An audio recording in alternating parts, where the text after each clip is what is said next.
Bonjour et bienvenue pour notre exploration d'aujourd'hui. On commence avec une histoire assez incroyable.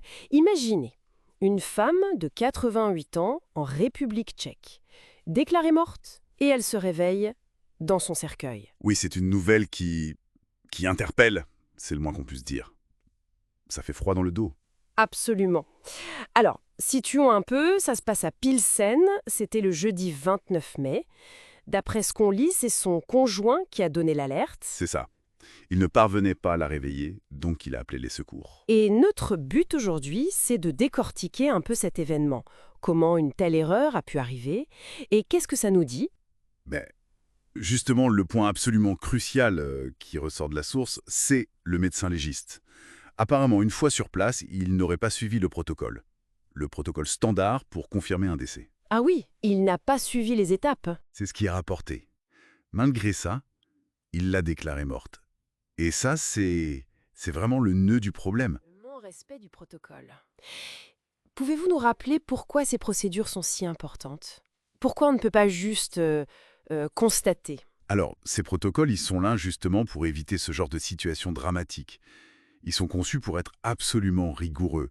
On vérifie plusieurs choses très spécifiques. L'absence de pouls, de respiration sur une certaine durée, les réflexes du tronc cérébral. Ce sont des étapes clés. D'accord. Les ignorer, c'est ouvrir la porte à une erreur potentiellement tragique. C'est une sécurité en fait. Une sécurité qui, là, n'a pas fonctionné. Et la suite est tout aussi folle.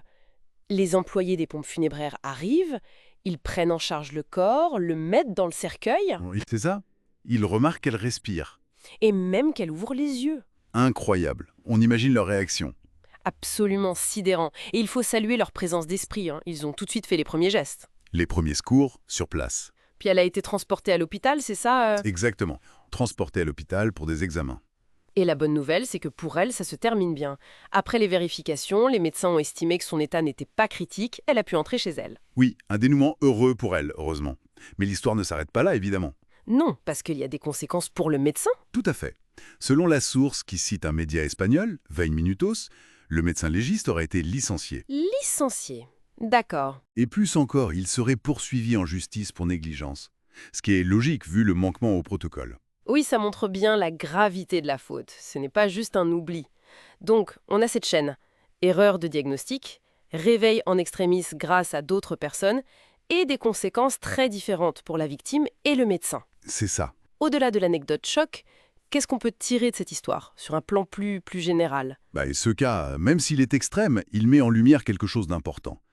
La tension entre la confiance qu'on doit avoir dans le médical et la faillibilité humaine. Même pour constater la mort qui semble si définitif, l'erreur est possible. Les procédures sont là, mais elles dépendent des gens qui les appliquent. Si critique? Ou est-ce qu'il faudrait plus de vérifications? Exactement, c'est la question des garde-fous. Est-ce qu'il y en a assez?